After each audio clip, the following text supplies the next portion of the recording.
Hi friends, welcome to the next series of my video, and I have to say I'm sorry because I was having some kind of fever for the last 3 weeks ago. I think it took me about 4 days to recover, unfortunately.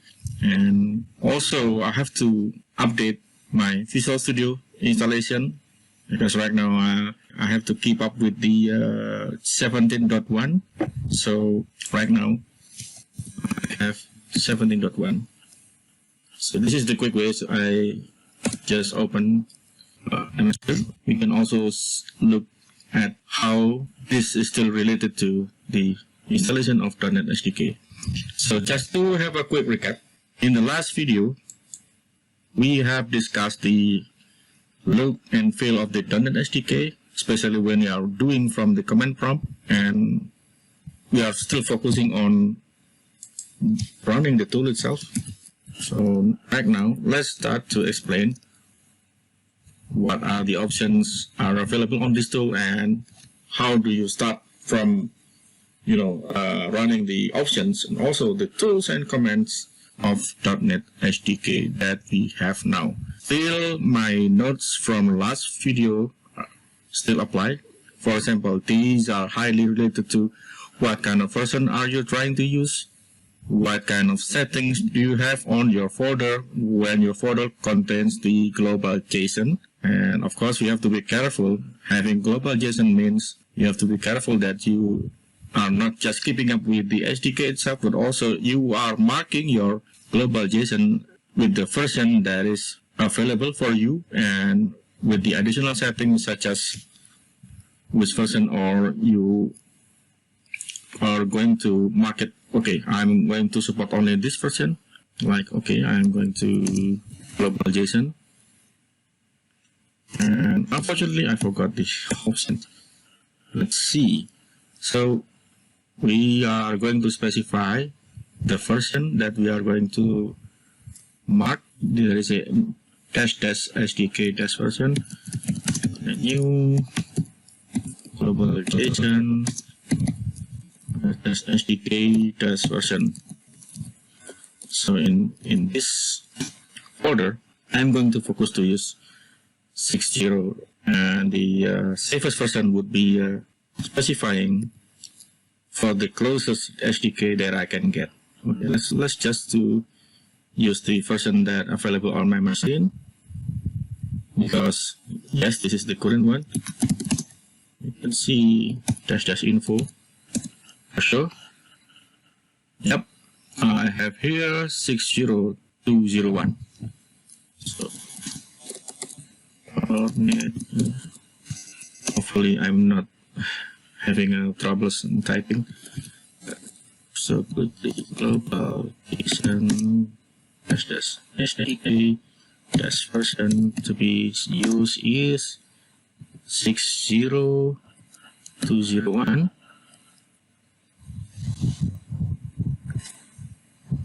And let's see the content of this file.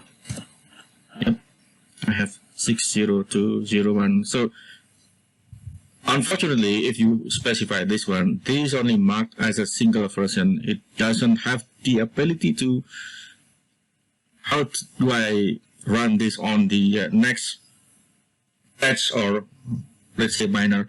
But right now we already know that there is no minor version anymore. So to ensure this to be run successfully on the next patch version, you have to specify some kind of additional properties that says, okay, let's make this available on the next patch version. So we can see on the option that we have here, global JSON patch. So the next patch would be latest patch. Let me see here. And these are the parameters for this option. So --raw -forward. So if we just use the next major, but I suggest let's just focus on the latest patch or feature or whatever. And I prefer to have a patch, but for those who doesn't want to have the full details on what the patches are, we can safely also use the latest feature. Feature is this version 201. This is the feature, especially the first number of 201. So yeah, you can check on the .NET documentation, but don't ask me why it is called a feature. But I think it's really something that is maybe or may not be related to how those mapping between the SDK are, version.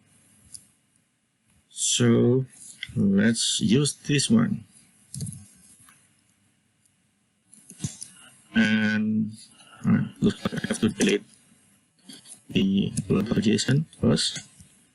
Let's do .NET new global JSON SDK dash version is using 60601 with the option of roll forward to use latest feature. So let's have this one for now.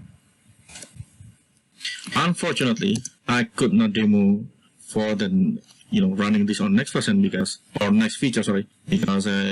is no later version than 60201 at this moment, at this day when I record this video. So bear with me for now. So let's type global JSON and see what's inside this guy. Okay, and then we will have some kind of guarantee the next feature version of 60201 we are still able to run it. But this will not run on, let's say, the next major version because we choose latest feature. Just to ensure you that we have, not just .NET new, but also many options.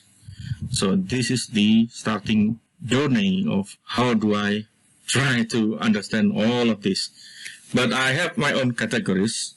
I will explain later. Okay, let's go back to the slide and let's move to content. So what's the tool itself? From the perspective of those that, based on the current documentation, the tool itself, the .NET.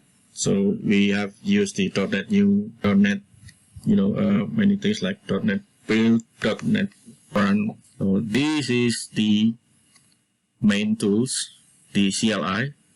The .NET documentation call it driver. Driver, basically, to me, it's a kind of a small application that provide the host to run .NET tools and comments. The host means that in order to have those comments, either you build or create a new project using .NET new that needs the host. It is specific for .NET Core only. This is the .NET.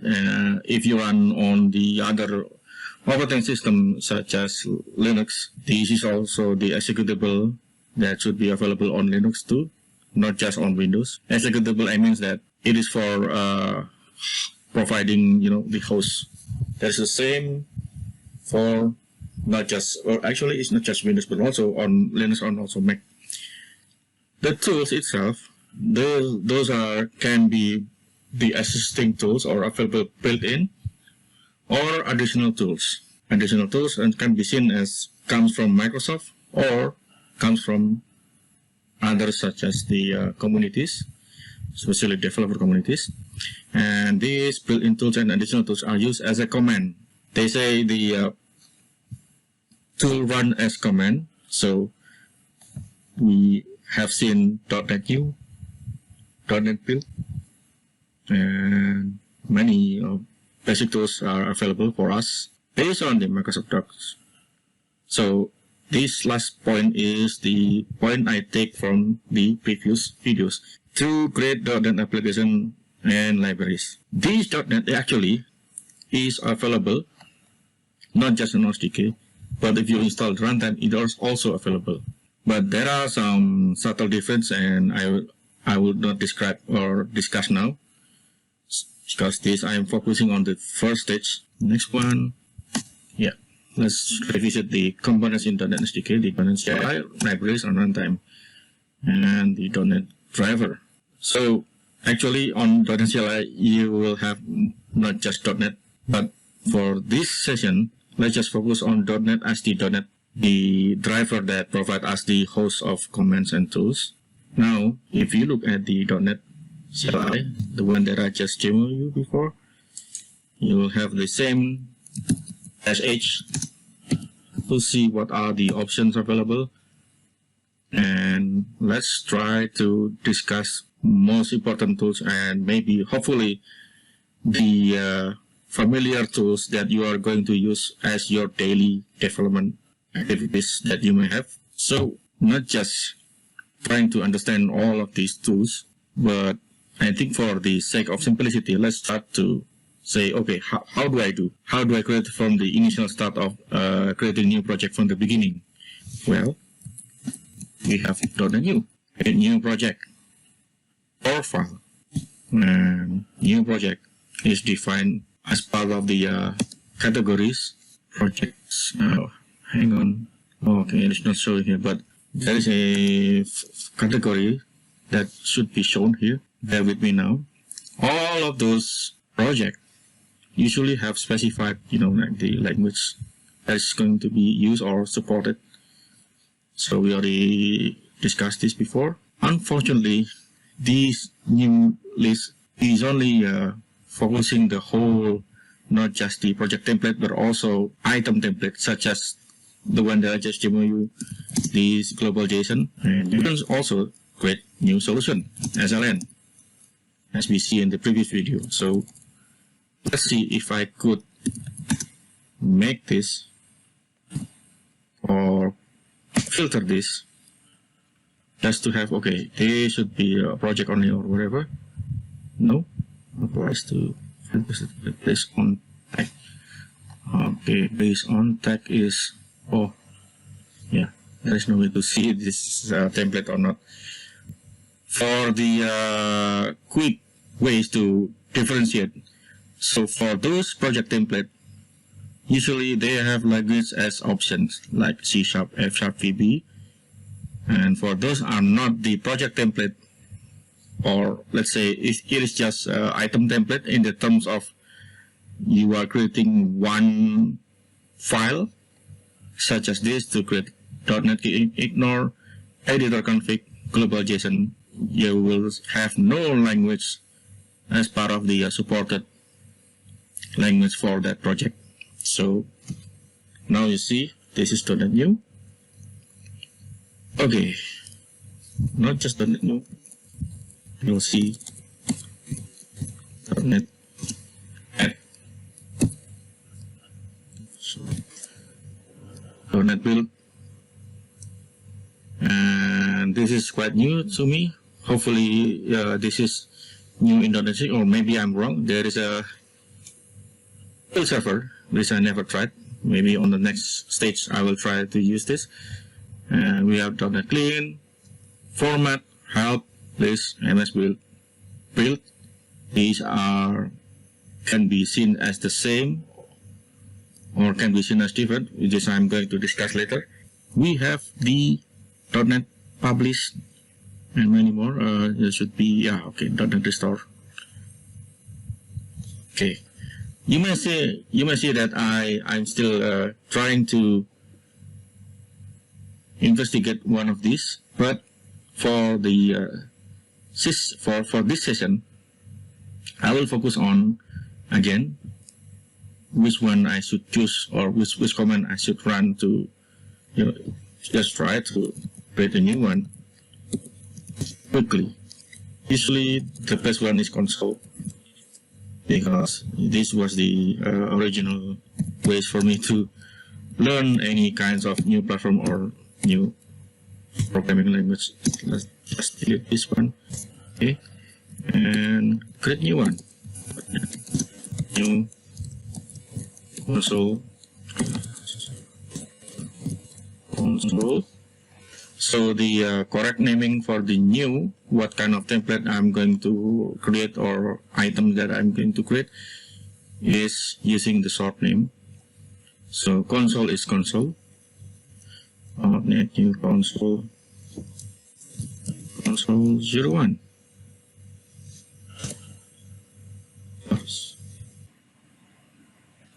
.NET new console -m. Let's give the name console 01. So we should not use space for naming. Okay. Let's see the content of this folder. You have console 01 and we have global JSON set to 201. Let's fire up Visual Studio Code. There was some extensions update that is going to run in background, so bear with me. I may have to repair Visual Studio Code, or hopefully this is also will not disturb my recording. As you see, it's still installing. Hopefully it installs well. Okay, let's go back to this one. Console. We have a nice .NET 6 template without any using, and the JS part is saying to have a implicit using, and also nullable is set to enable. And let's try to run it. So if I do .NET run, I have to specify the full project name. You can also just do this, but I would not recommend it, because it simply assumes that you only have one project. You should not do that. Okay. Oh, I have to specify the -s project. So basically,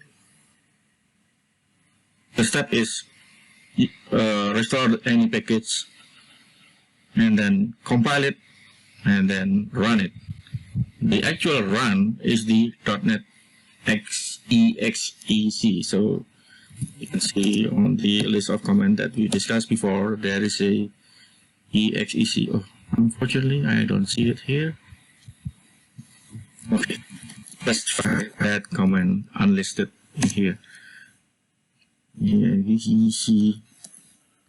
So that should be executing the in. There should be. Hang on. CG once or I just badly probe the. Yes. Oh, I have to specify the configuration. So by default, the content of your compiled bin, or is actually a sort of binaries. By default, it's using the debug. So we have here debug folder. Now let us go to that console 01 in. Let's look at. Okay, that is the TFM, the target framework name, using NET 6.0. It's also by default.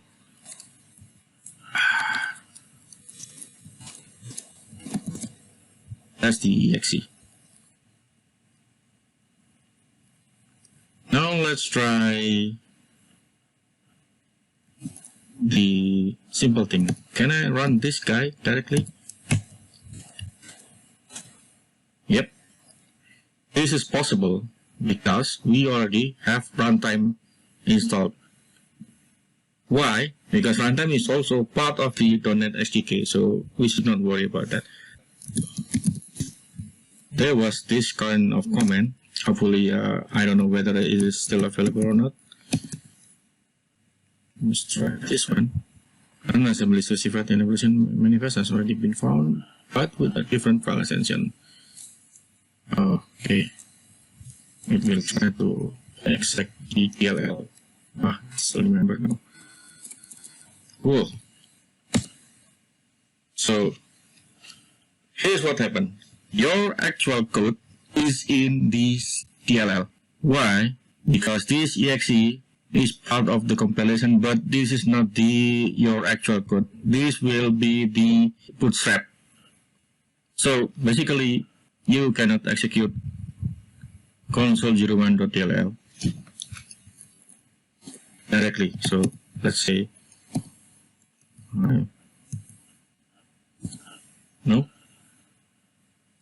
he doesn't know how to search for the .NET runtime, but the exe provides ways to automatically choose or detect. As to detect, it tries to, okay, if you have the .NET runtime installed, then I will use that runtime with the version that at least match the constraint that is specified while we are using global.json before. So this, it looks for the system runtime version 6000. But since it is not the actual runtime host itself, therefore we cannot run this console01.dll. That will be different if we, let's say, have a DLL but compiled using .NET Framework. You will be able to run it. But then you should know that even you are compile this with .NET Framework, the .NET Framework runtime has to be installed first. Otherwise, Windows will not know how to, treat your executable or what kind of actual runtime are you going to use. Because actually, the .NET Framework needs the actual Win32 infrastructure or libraries or host environment. The actual reason why you just run it. Let's say if you have an older version of Windows that previously doesn't know how to or doesn't have the .NET Framework at all, you cannot run it on that Windows. If you have the old one but not too old like Windows 7, yes, you can have .NET Framework already available on Windows 7 actually. I think if I'm not mistaken, it is using .NET Framework version 3.5 by default. Then you will see, or you can run your console or whatever, as long as you have the correct runtime. Now you can see that this is running exec. This is surprising. So I don't know why the exec is not available on that list of command. Is this still available? Oh, application execute does not exist. Okay, but I can exec. Okay, hopefully I could bring answer on the next video for this one. So this is a truly journey of why I have experienced this and my learning process, also my trying to understand those process also part of this video. I will not try to hide anything. We have this .NET, we have this .NET exec, .NET run, and as I mentioned before, there is this .NET build. Let's see how to use it, and we could just directly specify the project, it seems, without saying -- project. Okay, so let's specify the console message that comes after compiling. So there can be differences, like the MS build that you use or the SDK, and this running MS build 4, the one that I run, the one that I have now, the 2022. Let's see if I could run MS build on this. That should be available because this is set to use Visual Studio 2022 tooling path or development tooling path. The version now is the same, using 17.1.0 with this MS build used by .NET 17.1.0. I'm using this MS build, and let's try to find out where is this MS build. We can have or we can run this where MS build, and we can see that there are more than one instance of MS build. So that is available in here, MS build exe, and in this. This is a handy command tool. Looks like it will try to search all available in this. Maybe it is reduced on the path or maybe it is registered as part of the part that comes with 2022. Like we see before, I'm using enterprise. Now let's try to do and check whether what I said before is correct or not. We know from the last video that you can see the available SDKs. I could just use 3.1. Is it supported? Well, let us see. SH still supporting 3.1. That's cool.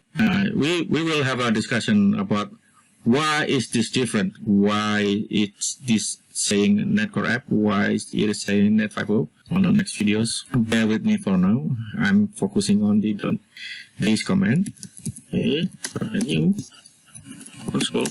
Let's say console Net 3.1. And with -f or -- framework, let's use the shortest one, -f. I'm using 3.1. Here we go. Okay, let's look. Open the. Okay, we have console Net 3.1. Let's look at this. Okay, you have NetCore app 3.1. These have the global JSON set to 6.0. What about if I try to compile this directly inside the folder? Let us see. So change folder to console app. See what happens if I run this version of MS Build. Okay, so it is using the 17.1, the same version when we trying to build the Net 6.0. So this also proves its support the Net 3.1. But what I'm trying to say is this. Let's say if I override the global JSON using the 3.1 SDK version. Let's go back to check. Okay, it was called above. Dotnet. Please. SDKs. We have 3.1.417. This is that one. Global SDK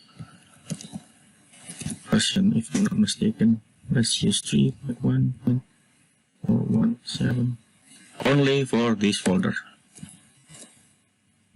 Okay. Now we are trying to enforce. We are trying to use the Net 3.1 SDK. So what would be the output for this guy? Okay. And also OBG.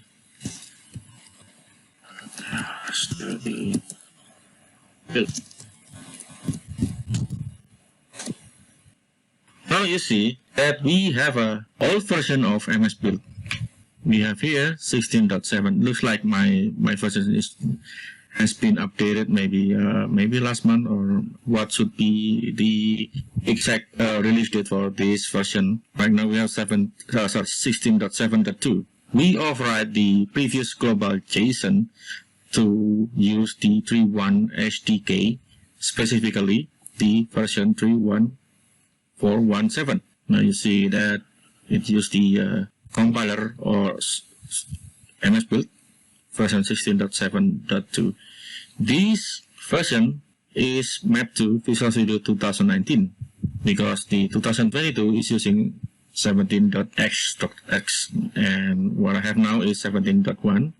It is different, and 6.0 SDK, this version requires us to have the MS Build version 17. Okay, this is the MS Build from the SDK. But what about if I try to use the MS Build? We have seen that there is this MS Build. Let's try to look at the how to use it. Okay. This long list of parameters is actually comes from the output of MS Build. If we use MS Build /? So if we use MS Build, since we are using the globalization, this seems also asynchronous or the same version that is used by the Dotnet Build.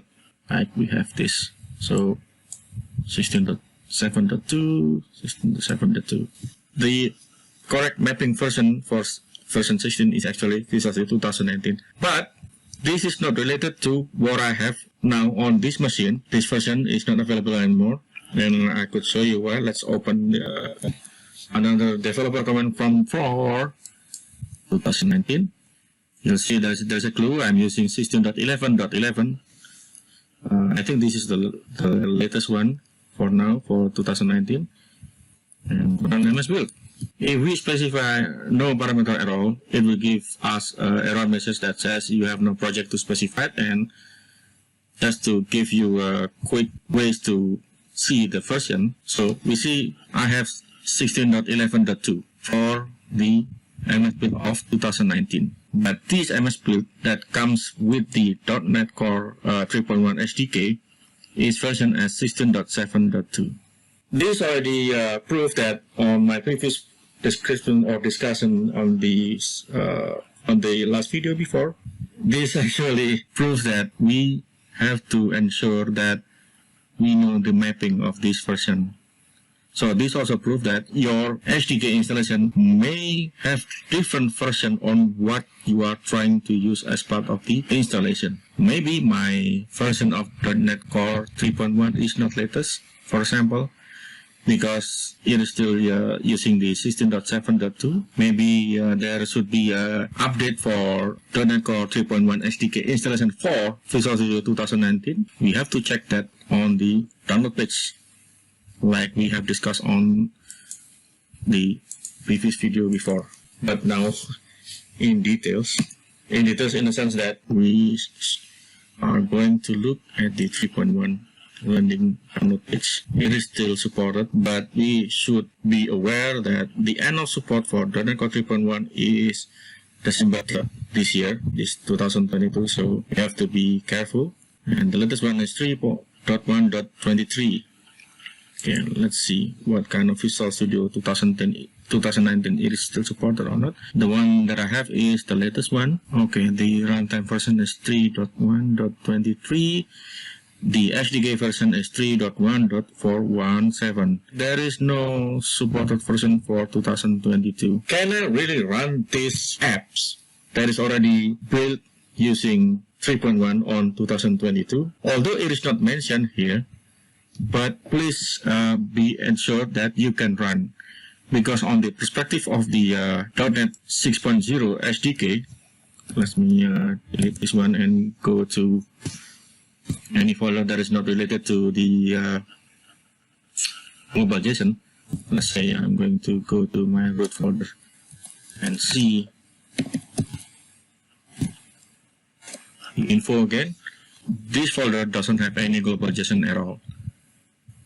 And by default, it tries to use the latest SDK that we have now, 6.0201. Why should not matter for now, because if we create a new, let's say, console, for example, this 3.1 is still supported, so we should not worry for now. Let's see, -h. Let's see. We still have option to create not just 6.0, the latest one, but we have option to create using or on top of .NET Core App 3.1. There is a other option such as lang version. This may not look so important, but it is important. So I will describe or discuss this in the next video, or maybe not the next one, but the next 2 or 3 episodes after this, because this relates to how you are going to compile this type of project. And also this also relates to not just C#, but also F# and VB. And those three, C#, F#, VB, has its own versioning. So again, unfortunately, we have to ensure that we know and we understand how those versions work because the actual download only says that 3.1 supports C# Echo, F# 4.7, 15.9, and how we are going to treat the compatibility version if we ensure that we are going to use NET 6.0 to compile 3.1 code or project, for example. Can we simply use the latest compiler? But if you are curious about that, you can try to create a 6.0 with the latest C# version like C# 10, because the .NET 6.0 is closely related to C# 10. I could show you. Let's go back to the download page and select 6.0. You will see we have C# 10. And let's just ignore the minor version, because there should be no minor version for C# if we follow the releases. F# has its own versioning. It says here F# 6.0, but F# distribution or the compiler, you can also update outside the normal distribution of .NET SDK. And I will discuss that on the next episode, of course. Don't worry, or you may have to remind me in case later I may forget that. So we have this mapping, and to be honest, as I have mentioned before, these mapping are not enough. We don't know how to check the exact version of, let's say, NuGet. It doesn't show here. Why? It is related.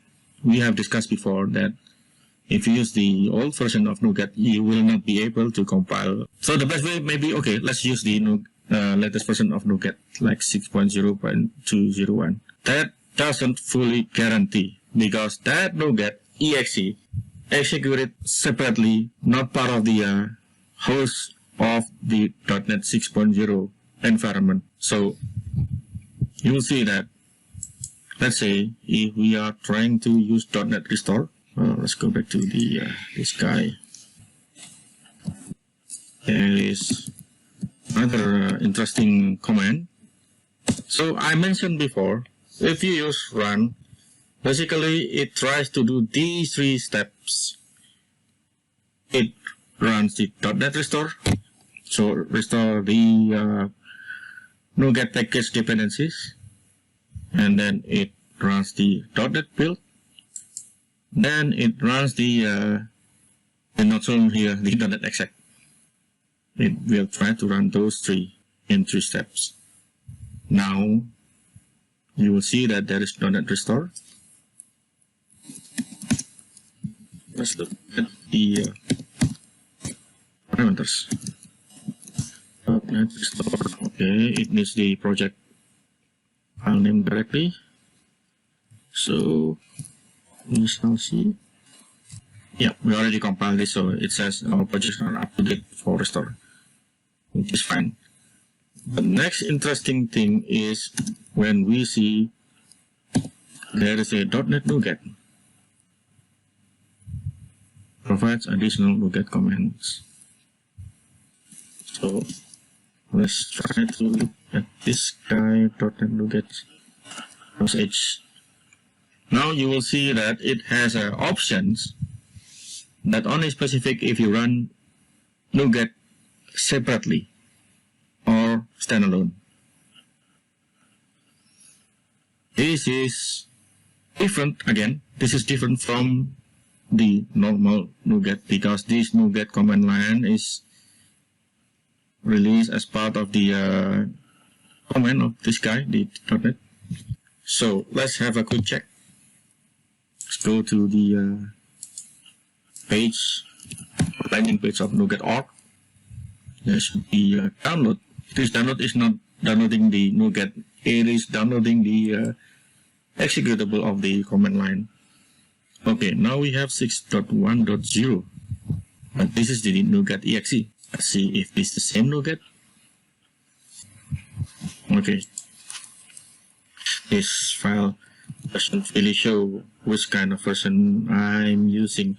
Let's give it some prefix with the system.1.0 just to give me a quick hint. Okay, this version should be add version, this file.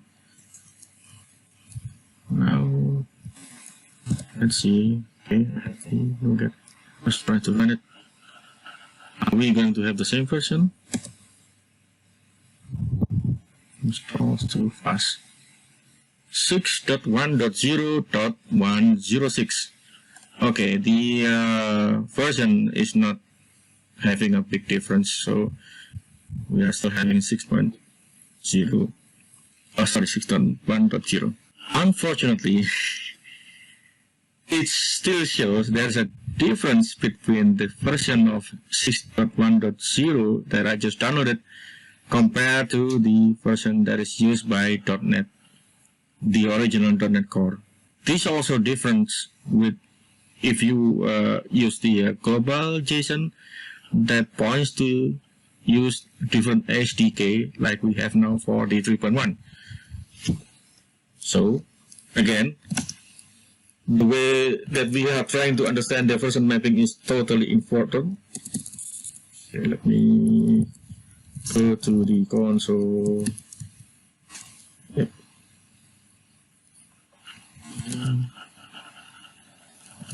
Let's try to use restore on this project.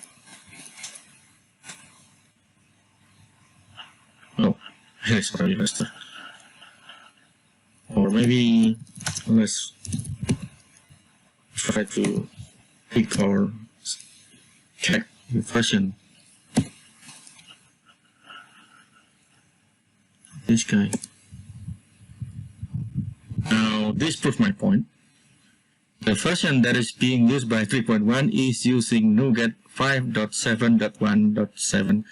Unfortunately, again, maybe you may get bored when I try to, mention these facts from the previous video. So this proves that, yeah, there should be information that says, okay, 3.1 is compatible with at least NuGet command line version 5.7.1. You can ignore the numbers comes after the third segment of this versioning scheme. So 6.0.0 or 6.1.0, the latest one, should be fine, because this will be the minimum version that we should have to ensure that we can not just do basic NuGet comments, but also we can do some additional thing like delete, disable, enable, push. Push means that if we have our own server, we can just push the package on that. But this is not a completely full list of commands. Compare if we execute our own standalone NuGet, like this one.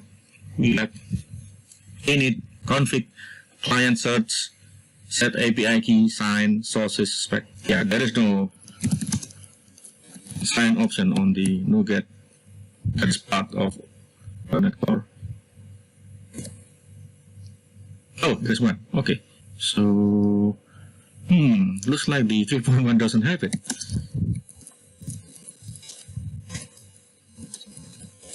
Let's see. We can directly. So I was thinking, okay, maybe I have seen something wrong, but no. So on the 6.0, we have add, delete, disable, enable, list, locals, push, remove, sign, trust, update, verify. On this 3.1, we only have add, delete, disable, enable without, and the rest without this sign. Also, there is a NuGet trust. So you should be able to manage the trusted signer.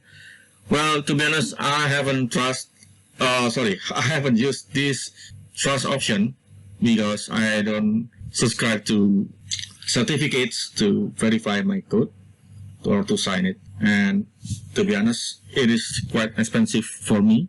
Maybe I'll try to buy a new one, because it is still expensive, more than $80 for just one code certificate. I may be wrong, but maybe if some of you can have some information, having a cheaper certificate, especially the code signing certificate, let me know. Now we see the .NET New. Those comments, except this .NET NuGet, are for me the required comments or the basic important comments. So let's go back to my slide. Mention the way I see it, we have to know first, or let's say we must know the basic required comments. The other remaining comments, especially those related to productivity enhancement. Unfortunately, I didn't mention here, but these productivity enhancement comments, some of them are not part of the current installation of the .NET SDK itself. Most of the tools that comes from Microsoft, as far as I know, are free. I haven't fully checked that, but as far as I know, they are free, most of them. And the next one is those productivity enhancement created by communities. I mean, outside Microsoft, some of them are like me. We are very passionate on what's going on the .NET, especially .NET Core.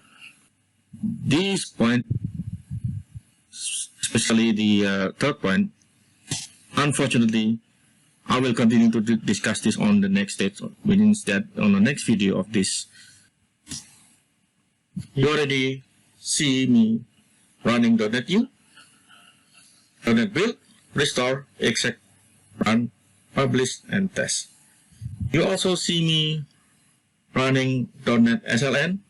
So if you watch my previous videos, you will see that I use .NET SLN to manipulate the content of any SLN by adding new project or adding existing project.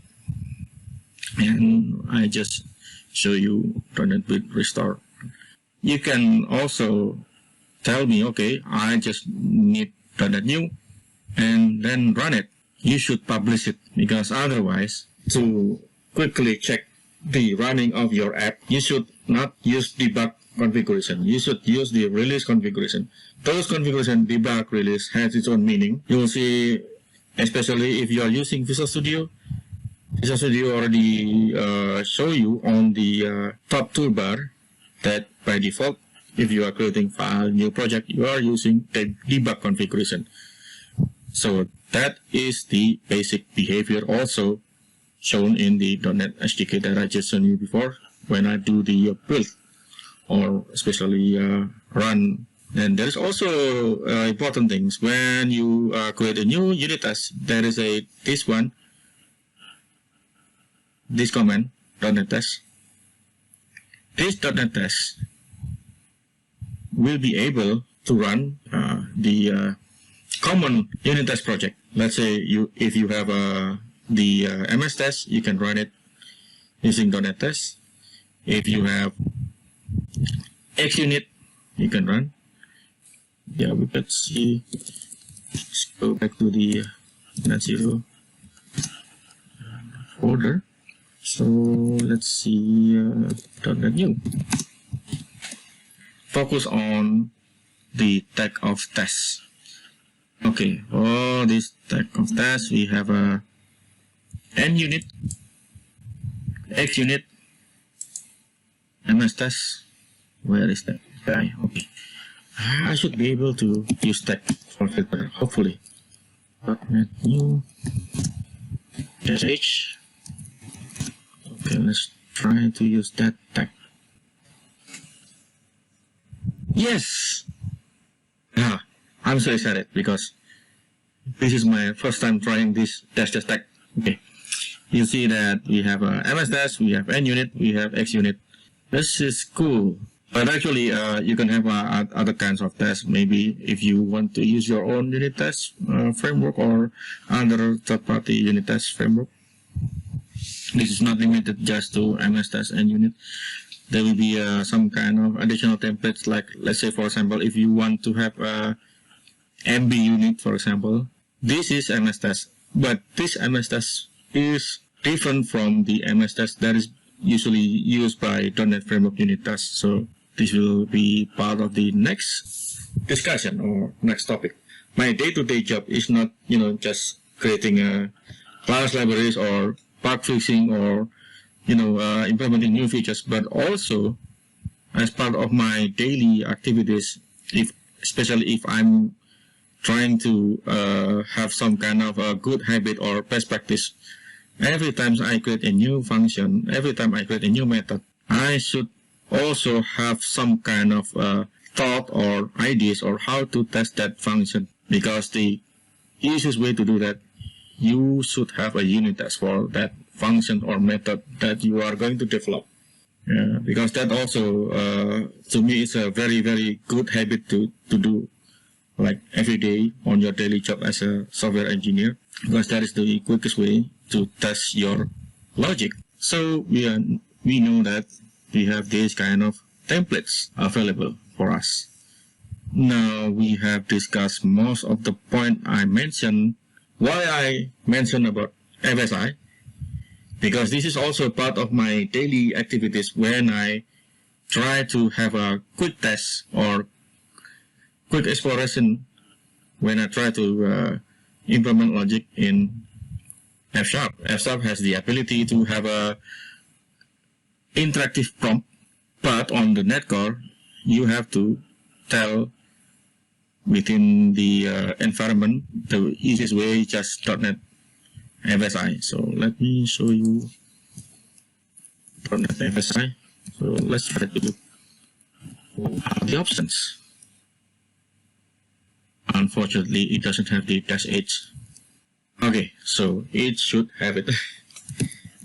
Let's just try the .NET FSI thing. You see, it says here F# interactive version for F# 6.0. Let's try let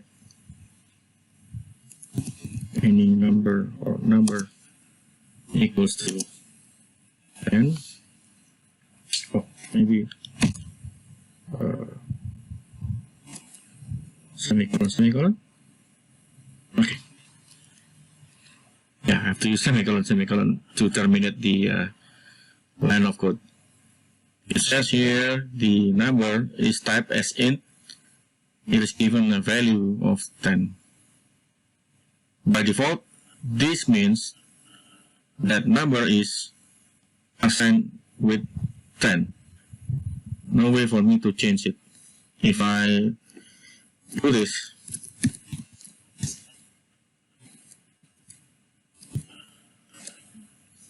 sorry, again, typo. Let numbers I assign to 15. So this means that I assign a new variable that is immutable, has value of 15. Why? Because F# has to specify mutable explicitly. Let's say number mutable, open and see. It says here this value is mutable, type is integer, so you don't have to specify the type in front. This is called the type inference. It is common in modern programming language, not just F#, C# also has it, and I think VB also has it. And VB also has it before Visual Studio.NET because VB has its own feature of late bind or late binding to be exact. Okay, now let's try to exit this guy, or maybe I should call help. Yeah, let's call boot. Yeah. Now you see that I can run FSI, but this FSI again I have to tell this. This FSI is hosted inside the .NET Core. It is not calling the FSI. I mean this guy, if I'm not mistaken. And we'll see that it has 12.0.1.0. Okay, looks like it is the same one. because I have seen that this .NET FSI may have a different version. So let's check, is this guy available on 3.1, just to have a quick check. So it is good. Console. Let's see. SH. Oh, it has it. Okay, let's look at this guy FSI. Will it have a different version or not? So this already proved my point. The previous .NET FSI has version 12. Now it says version 10 for F# 4.7. So the previous one has a different one. I think it says for F# 6.0, if I'm not mistaken. Aha, okay, yeah. It says for F# 6.0. So this FSI is part of the F# version 6.0. Again, now you see that even for F# there should be a separate version mapping. And let's check on the landing page of .NET 3.1. Ah, okay, we already have the correct version. So for .NET 3.1, the related version of that F# language is 4.7. So if we compare the 6.0, the related version is 6.0. This is important because, again, you may have a new feature in F# 6.0, and of course you cannot use that new version inside, or if we are going to create an app based on 3.1 SDK. So we should be careful about the language version. Regardless, are you either using C#, F#, or VB, there will be some kind of quirky or some kind of something very subtle may not work anymore, like the original introduction of covariant and contravariant. But that is not part of this discussion because that is purely related to the evolution of the C# and also VB. So because VB also have the same support of having covariant and contravariant. Okay, we are now done discussing all of this.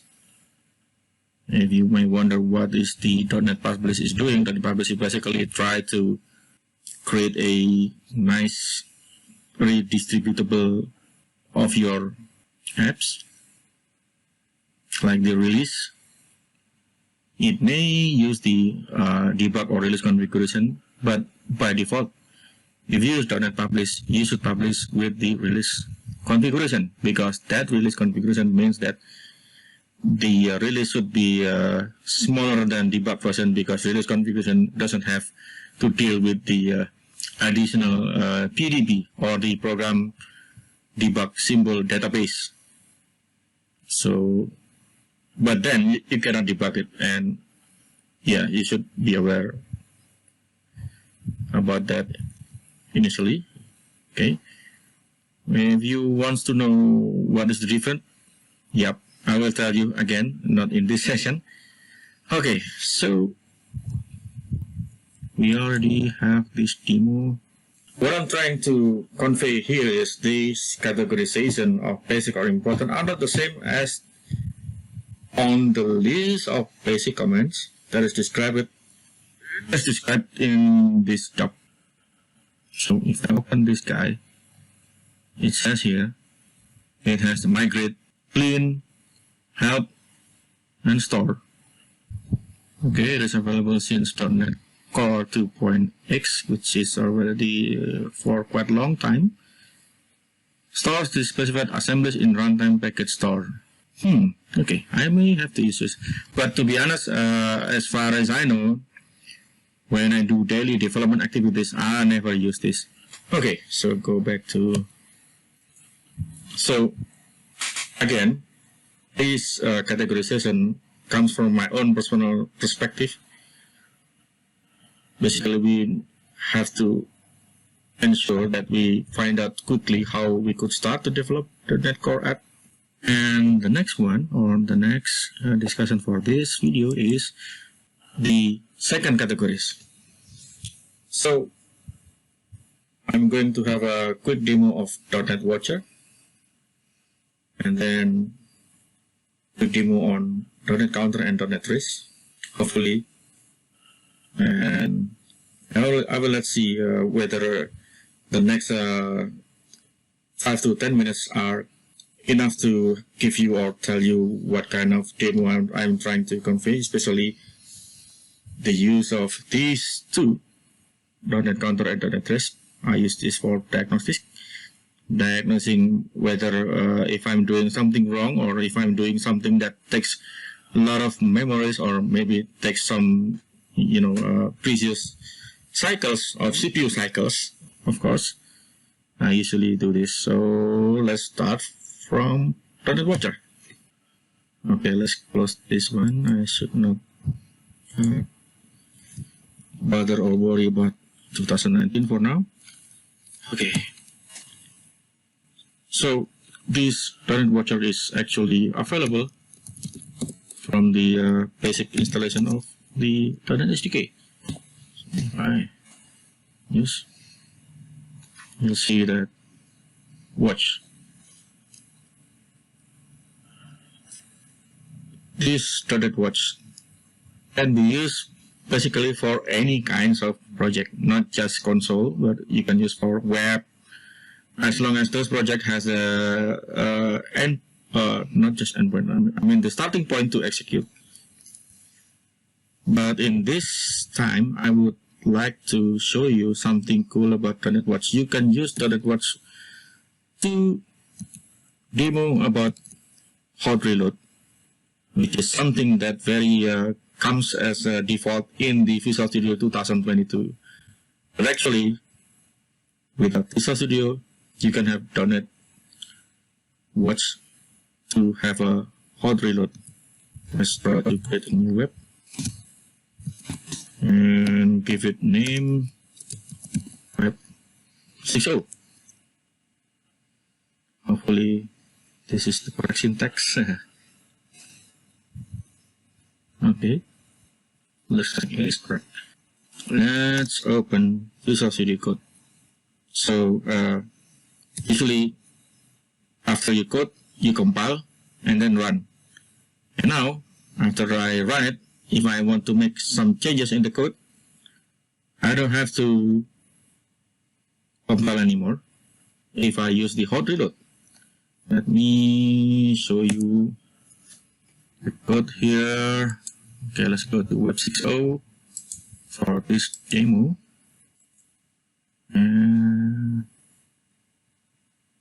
So what I'm trying to show here, it should be or should have the razor or something. Okay, looks like I'm using the wrong template. Okay, add new. Let's look at the list. Oh, I should use razor pages. Okay, continue. Web.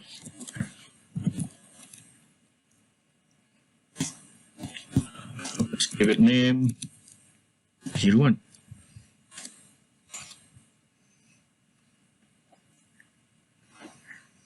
Hopefully, we should have some static pages to show quickly. So, there you are. Now we have a index, yes, HTML. Okay. Let's compile or run it once. .NET run this project. So it tries to compile first. Usually there should be a restore. Now it runs. So to prove that it actually runs, we can try to open from inside the browser. Let's say I'm going to open this. HTTPS. I should not use HTTPS because this is a local certificate. Let's try to use the HTTP for now.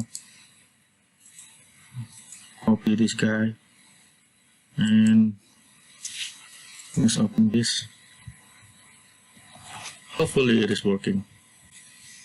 Okay, so Microsoft Edge is refusing to go to this guy because it is not using SSL. Let's continue to write. Now we have a nice HP core.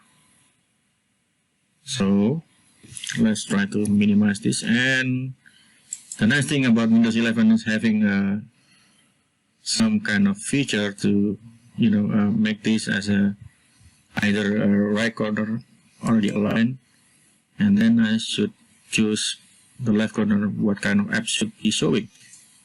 Okay. Now, if I want to, make a modification to this guy, I cannot because it's already running. Let's say if I want to display the current date.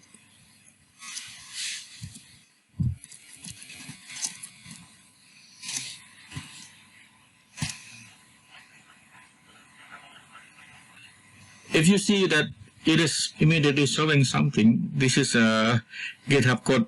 No, not code. The GitHub code Copilot is in action.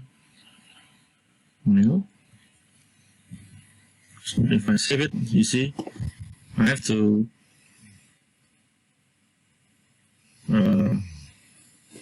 exit the app.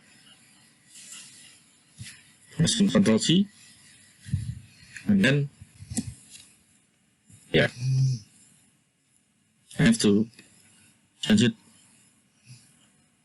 Change. So run it again. Just for the sake of changing one or two lines. Yeah, in this sample, maybe you see that I still have enough time to check. Oh, hang on. It should be showing. Oh, I should refresh. You see, this is not showing the datetime.now. And I should not use this anymore. Or should I? Okay, just leave it open. Okay. Let's try to use it and see what kind of option do I have. Okay, .NET Watch dash project. So I'm going to use this option dash project because I have to specify. Again, this is best practice. Specify which project I'm going to watch with the hot reload by default enabled. So web app.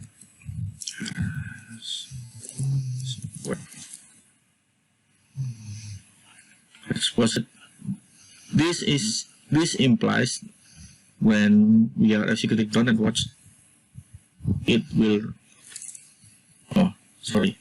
I should specify .NET Watch with run and then the project. Let's run this. So we have hot reload enabled, which is cool. Hopefully, it was okay. Oh, it is opening a new web browser page, and let's start to test this magical hot reload. Okay, let's say if I add simple things like now,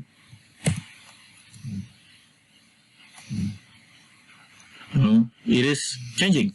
So this is hot reload in action. Should I put my name just to prove? Yep. And maybe a little bit more complex now, and I will call toString. Save it.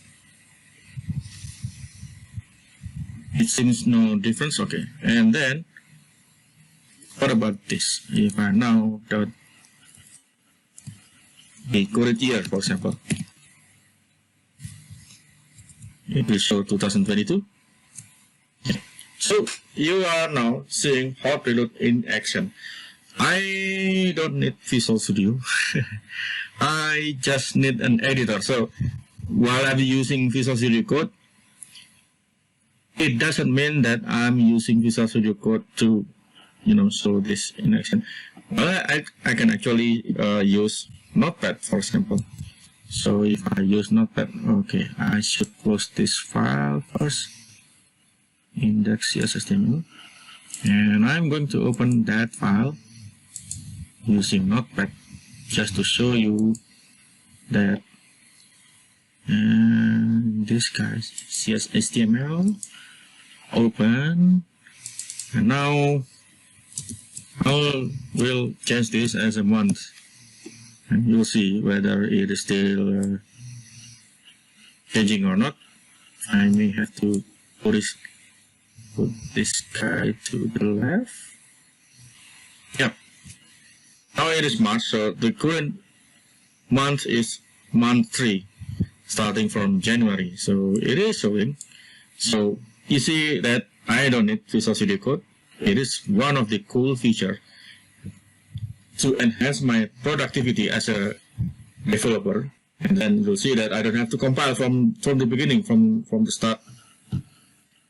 This may have some, limitations.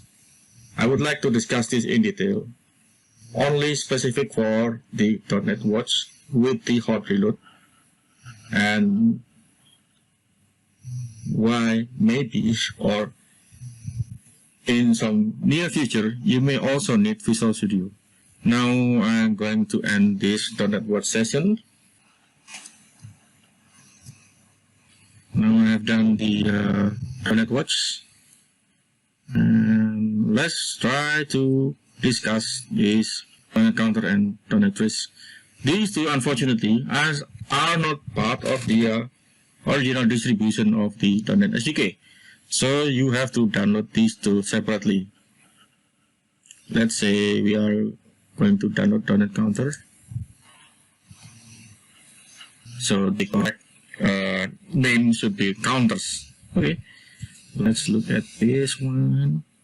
The instruction here, it says download and install .NET Counters. Because .NET Counter is not available as part of the original SDK. That means that we have to install these two. The best practice is before you install that tool, you have to check what are the tools available. Tool .l so all this actually the same. And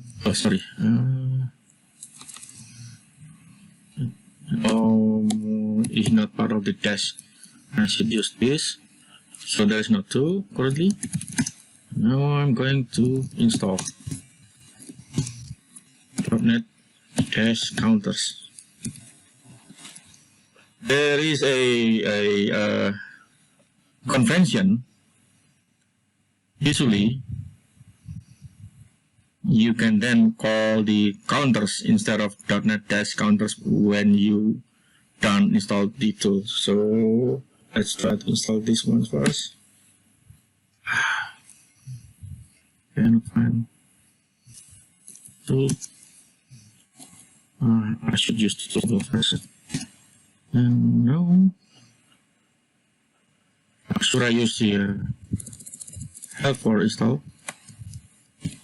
Just to see what should be the correct syntax. No? Okay. Yes, context. You misspell April in .NET command. Oh, it says here already installed. Maybe already installed previously. Let's check. Tool. Oh, I think I have to specify the global. Okay. Oh, I have .NET Counters already available on my machine. And the next best practice should be update this guy. So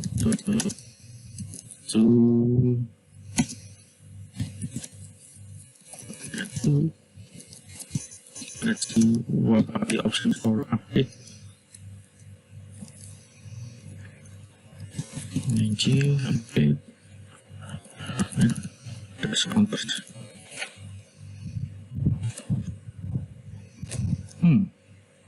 Nope.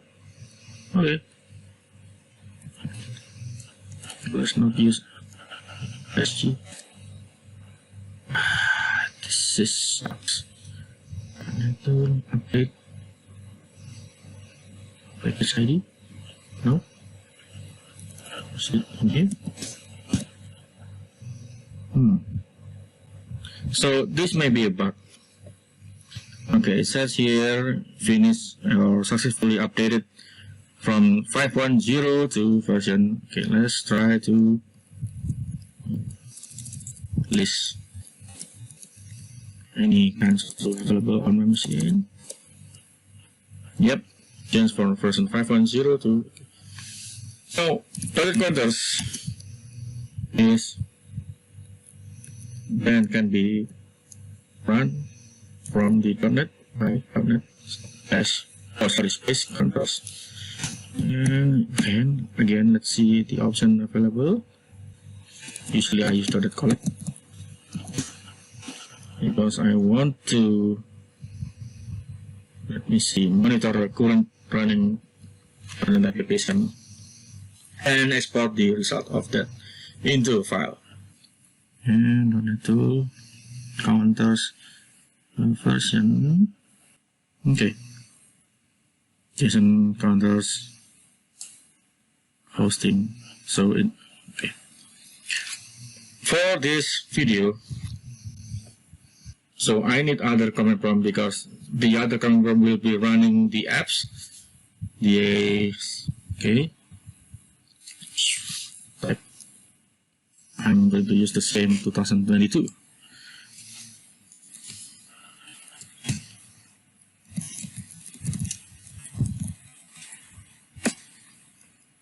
And run.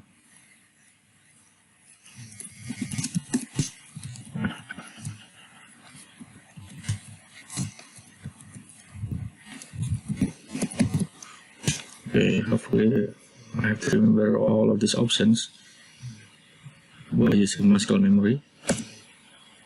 I'm going to run it.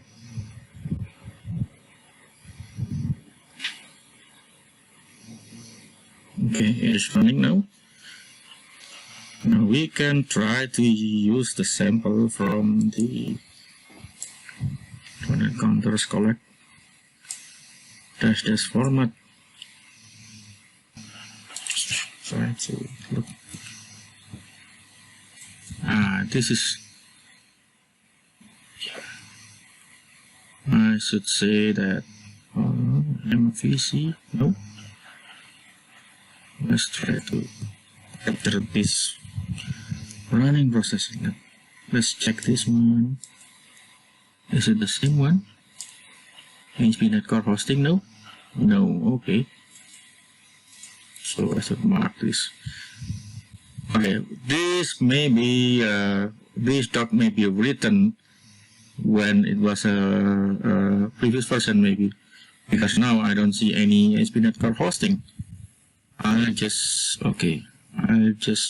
use hosting lifetime. And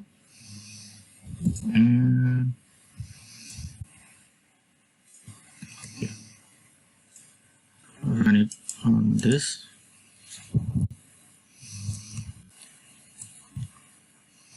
Let's try this one.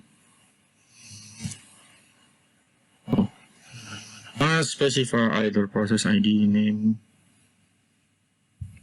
So this, okay, I see dash dot.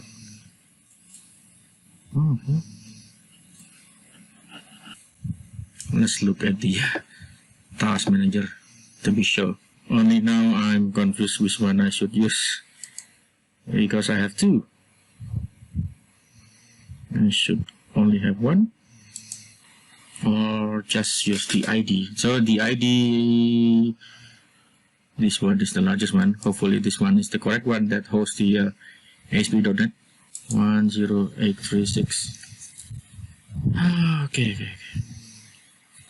There's ID 10836. Yep, it is running the counter. Takes some time, So when it's running, let's go to home or privacy. Assume that, I'm running this app. After it's okay or finished, then I press Q. And there should be counter.json because I use format as JSON. Now, open the VS Code again. Let's see, what is this guy? Counter.json. It starts here. Start time is this. This may look something confusing or garbled, but then this is, for me, this data is very, very precious because I can see is there any Gen 1 happen on the any of the loaded or the not just assembly but also the assembly that is part of our application. And let's see if I put find web app 01. Oh no. Strange. That should be interesting. Okay, I could not find it. So maybe this is not the correct one of the .NET.exe. But we are seeing here the statistic of the not just the Gen 1 or Gen 2, but also the GC. GC is the garbage collector count. Again, I will try to discuss this in detail on the next video or one or two after this, because this is important. Why I consider this as a productivity enhancement, because then we could see what's going on, which process that will take more than, let's say 1 megabyte, for example. By looking at this, I know it's hard to see if we look at this directly. Okay, just bear with me.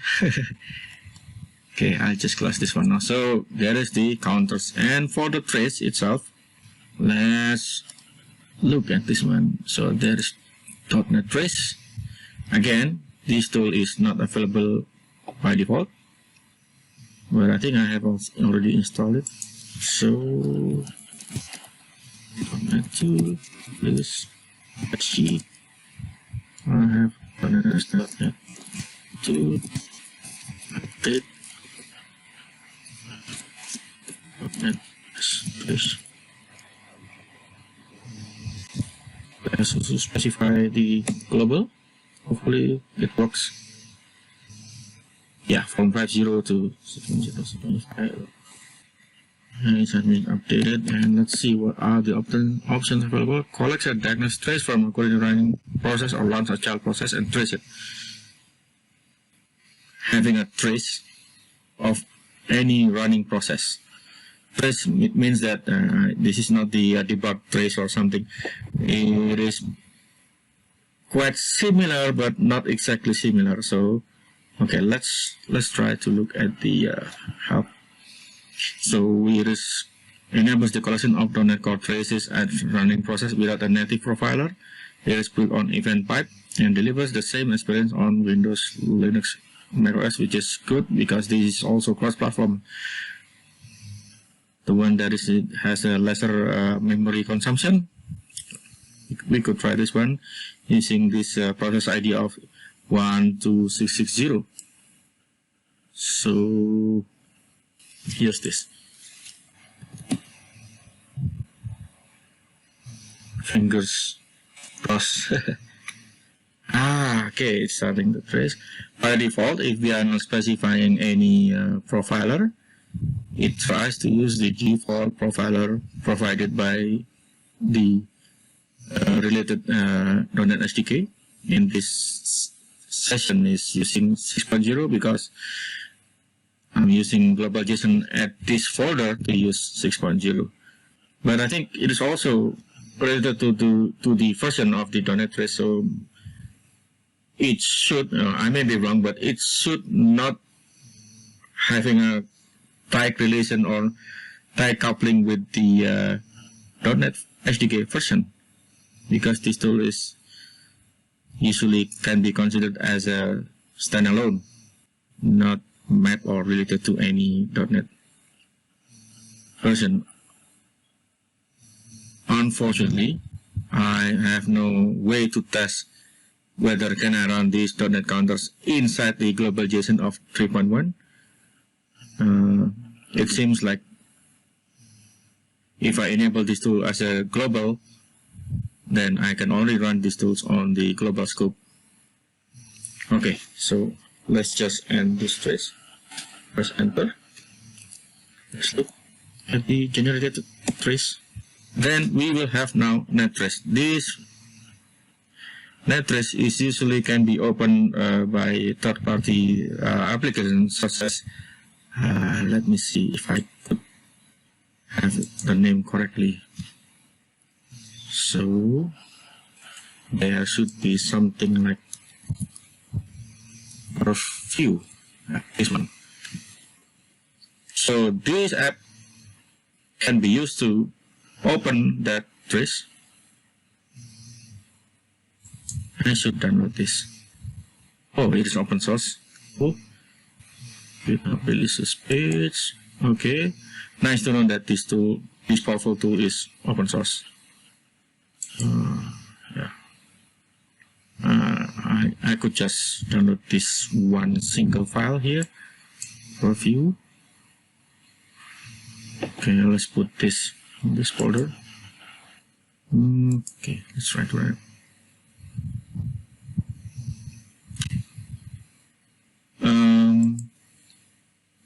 Unfortunately, the look and feel of this file is not quite user-friendly, but you will see the power of this guy. When I double click, it tries to open the file, and then we will have a good statistic data. Okay, we should look at the profiler that is used, and it is Microsoft .NET Core Sample Profiler. Okay,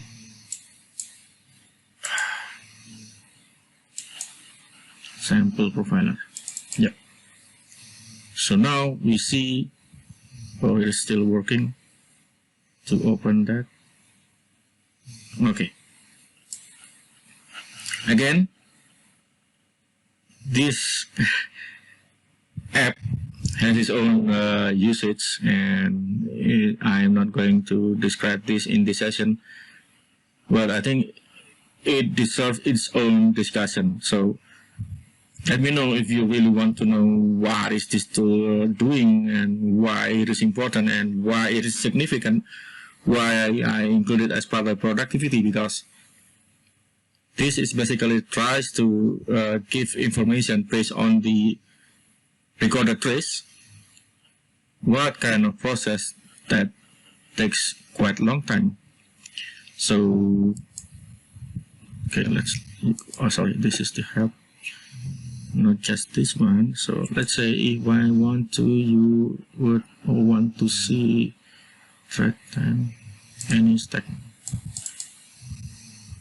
Yep, so, okay, this is why I told you it is not quite user-friendly, because this range of, you know, letters and numbers or sometimes symbol has its own meaning. So let's say 0 means 1 to 10%. Okay, this one. And if you see Z or letters when starting from A is between 100 and 110. So I don't know how to having more than 100. So we see here that it tries to, trace the system.prefer.correlate, system.collections, and we should see that the most CPU consumer is this guy, because it has more than one letters of, we see M, J, K, K. Now you see it. And we have next column is the time of the first sample. It says here 18 million, I don't know, 18,000, whether it is millisecond or not. Again, this is a complex tool, to be honest, but yeah, you will see the power or the relevance of this tool after I have some kind of quick demo. But then I have to explain lots of detail, so this will take specific or okay. I'm going to close this and the other one, hopefully, yeah. So this concludes my video. Tools available for us from Microsoft. SG. I have here the upgrade assistant. Last time I used this to convert the WinForms from the Dotnet Dotnet Framework project to .NET Core version of .NET 5.0 and .NET 6.0 project. I've already demoed this one, the upgrade assistant, on my local developer community, and I was quite surprised that this tool is finally coming to the stage or status of having a mature tools, because previously when I tried to use upgrade assistant to upgrade my WinForms project, I found so many strange errors. This seems quite mature, but I don't have time to demo this because upgrade assistant is rarely used based on my own experience, unless you are having some kind of needs or requirement to start to how to quickly upgrade your WinForms. And why I'm not going to demo this for now, because I'm still focusing on the cross-platform aspect of .NET SDK. So let me know if you have some kind of needs or requirement to know the samples of this tool in action. And that's it. My video is done. And thank you. Of course, as always, before I close this video, this is also, like I mentioned before, stage 1 of the SDK CLI tool and comments. In terms of the series, this is part 2, but in terms of the way that we are currently visiting this topic is CLI tool and comments. So the next agenda will be focusing on other miscellaneous and productivity enhancement from communities. So I may miss something related to the second point here, and I will discuss this on the next video as well, because during my own experience, I only focusing on using this file watcher with hot reload. But then this will not be interesting, because you have to see the real power of the .NET Watch by having a demo of how to load without any kinds of Visual Studio. You see that I run or edit using it looks like, okay, I should open this, don't save, open the index CSS email, just edit like I have done before. Okay, now this video is done. I'm pretty sure that will take more than 1 hour. I'll try to compress and maybe try to, okay. Please don't forget to subscribe and feel free to hit that alert button, and see you in the next video. Bye bye.